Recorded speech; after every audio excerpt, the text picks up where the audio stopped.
Whenever you guys are ready. All right. Thank you so much for your time, for coming. And we'd just like to ask you a few questions about the 60s. And if you'd like to talk about the 60s to start, just go right ahead. Sure. Thank you for asking me. My name is Mrs. Bourg. I'm the secretary to Mrs. Pavlik here at the high school. And I'd like to tell you a little bit about what was going on at South Fayette High School when I was there. I started at the high school in 1961, graduated in 1964. So during that time, let me tell you how our school day began. Over the PA system, it began with students with a prayer, with some reading of scripture from the Bible, with the salute to the flag, and then the daily announcements. That was the beginning of our day. So now I'm ready to answer any questions you might have as far as what was going on then. All right, we'd just like to take a look in the Vietnam War at first. Did you know anyone drafted into the Vietnam War? If so, who? And what was the reaction of the person or family? Okay. I knew of young men who were drafted. They weren't personal friends, so I didn't really know them personally to ask them any questions. But my cousin was a career Army sergeant, and he was assigned to Vietnam while he was in the service. And the family was worried when he went. It was a scary time for everybody because that was the first war that I can remember us being involved in, the first serious war. You know, I was too young to remember the other wars.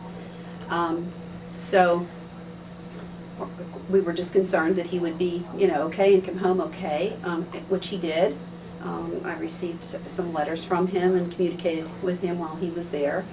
And then sadly, several years after he was home from the war and retired from the Army, he contracted lung cancer, which was directly related to Agent Orange, which was used to spray all of the vegetation and everything there in Vietnam. So we lost him in the 1980s, and so that's my memories of that part of it. Do you recall him? What were his opinions of Vietnam? Did he know what he was fighting for? He did, and being a dedicated Army person, he felt that what we were doing there would make a difference, especially for the Vietnamese people. For sure. Did your family suffer from any war or from civil rights? Civil rights mainly? No. Any movements? We did not. Did anything take place in your town? Nothing. South Fayette? No. We were pretty conservative, rural school. All right, so what type of women's rights affected you back then in that time, in the 60s? I don't remember any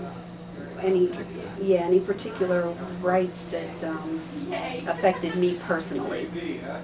I believe that there was a lot of women's rights movements going on at that time, and similar rights are still being sought for women as far as equal pay is concerned and that type of thing, and also the types of jobs that women, when I graduated from high school and a woman was going on to college, mostly the careers that were open to her were teaching and nursing.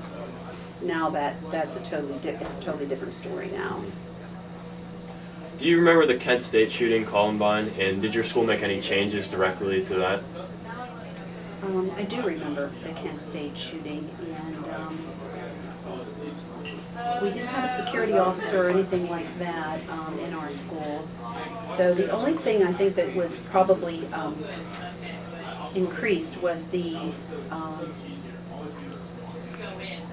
opportunity for students to leave during the day. I don't think, students didn't normally drive during that time frame. They rode the bus, and I think it was probably a little more difficult for a student to be able to leave during the day if they were driving their own car.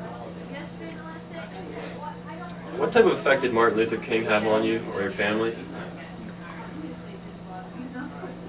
I think until Dr. King brought all of the civil rights movement to the forefront.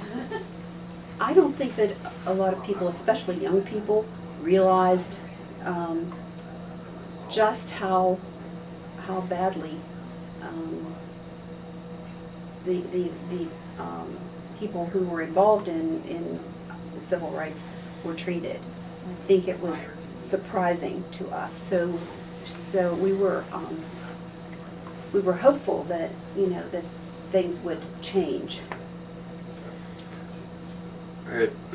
Next question is, how did you feel when you found out JFK was assassinated, and what was the reaction around the town or the atmosphere?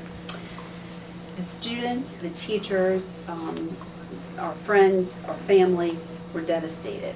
I was a junior in high school. I remember that I was in the cafeteria in a study hall when the announcement came over the loudspeaker that President Kennedy had been shot, and we were all praying that it wouldn't be fatal. But unfortunately, we know we were given 3 days off school for that, and mostly people sat in front of their TVs and watched the entire episode of what happened, the funeral, and those things.